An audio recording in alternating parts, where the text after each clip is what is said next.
important piece of being a manager is relational. Yeah. Like, you're not going to know that somebody's had something blow up in their life unless they're comfortable enough and have access to you to tell you that. And that requires building a relationship over time. And that's where at least one of the problems with an increasing span of control exists, is that now, how do you continue to develop the relationships that allow for your team to bond, and in particular bond to you, and for you to have enough knowledge of the people who work for you to even recognize when there's a problem. Yeah.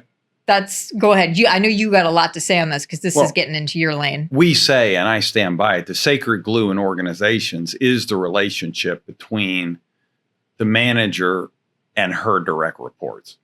And so that is the most important interpersonal, meaning just human connection in a company. And that, the studies show, is what tends to keep people at a company. It's more important than pay in terms of predicting tenure and longevity. And it's more important than a lot of other things, flex time and so forth, on satisfaction. Do I feel like I have a good manager who I can go to, who knows me, and I have that open line of communication and mutual respect? Right. And like, flex time does have an impact. Like, no question. Just not as big. Right. Yeah. Most people are leaving their job because, I think there've been a couple of studies on this, so I'm not talking out of nothing. But the majority of people leave their jobs when they're leaving for non-logistical reasons. Right. When they're not leaving because of personal life and the spouse. My significant other got they had to move back because my family or my mom or dad got sick or whatever. Because that's a huge chunk of exits. Right. I agree. And in that other discretionary chunk, I think you're right. I think my understanding of the science for 20 or 30 years have been, it's the relationship with the manager that's predictive of that discretionary leaving. And there've been a couple of HBR articles just on like this idea that I think sometimes you have like laissez-faire managers, and they could easily seem that way because of span of control, or they're misreading it and they're laissez-faire because they're like, oh, you've got it. And so they're leaving you alone. And those, like, that makes sense on one level, but employees hate it. Yeah. They actually hate the laissez-faire manager more than the manager who is like in their shorts. Yeah. I just remember, some of these things that you remember are funny over the years, but we've been at this for 19, 20 years now. And I remember a very smart guy, and he was, I think I would say, close to tears and frustration, and describing at the holidays, they had a door decorating contest, and his department won. And he told me that was the most time that he got with his boss and his boss's boss. Now, he was pretty, senior guy, right?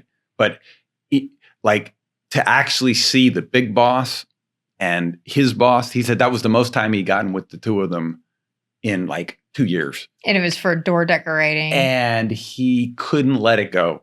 It just ate away and ate away and ate away at him. And eventually, there were other reasons, but he left. Like, he left the company partly because he couldn't get the access that he wanted into his supervisor. And in this instance, it was also one level up, was the big supervisor, was the boss of the whole organization.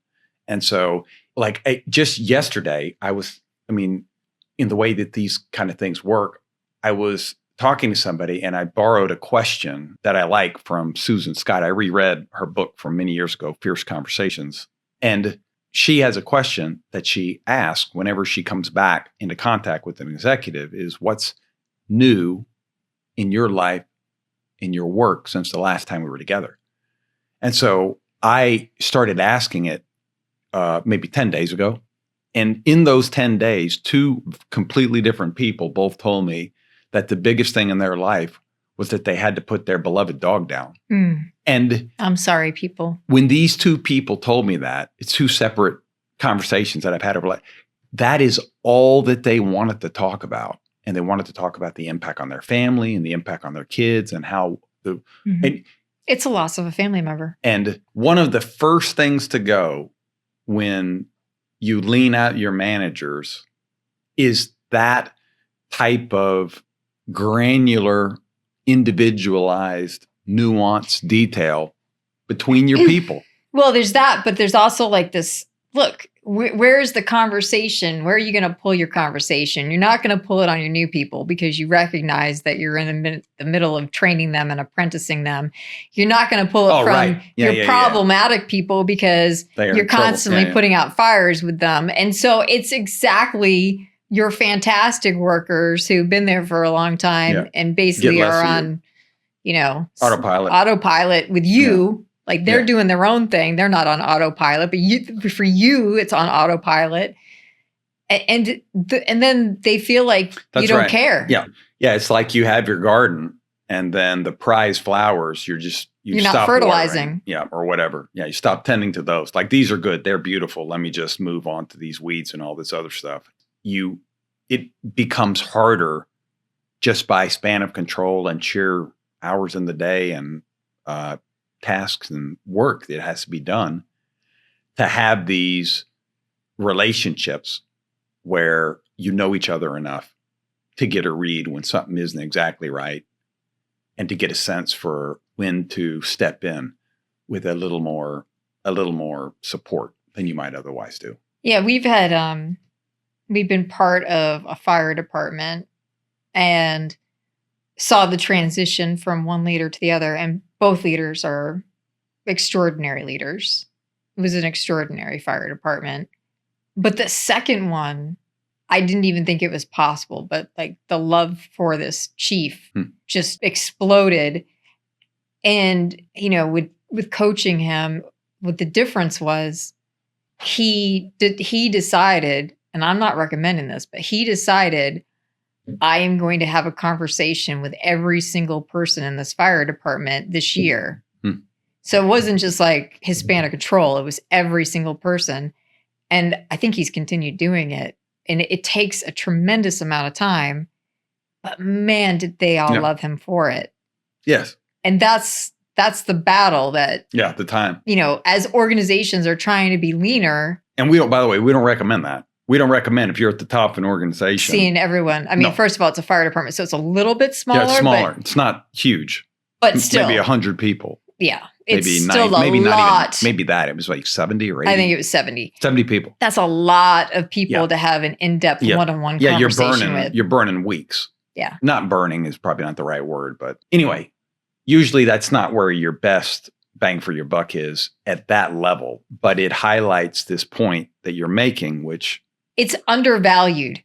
Like the relationship with managers and their subordinates, it's undervalued because there are all these other things that are easy to measure in terms of cost and efficiency. Yeah. Yeah. And so it's the first thing to go. The first thing to go is the one-on-one because we're busy. And hey, you're good. You're good. Let me send you a text instead. Hey, I got a bunch of stuff hitting. Can we skip the one-on-one this week? And then it's gone. And that period of time, it's worth talking a little bit about the research on that short block of time, just you and the direct report, or said differently from the direct report's perspective, their uninterrupted scheduled time with their manager to talk about what they need help on or what's going on with them, the kind of priorities, that turns out to be incredibly important to maintaining that bond between the manager and the direct report. And then it leads to a lot of positive outcomes like sticking with the organization, reducing burnout and so forth. Right, yeah. Reducing burnout, increasing satisfaction. And engagement. I think it's a big engagement driver as well. It is.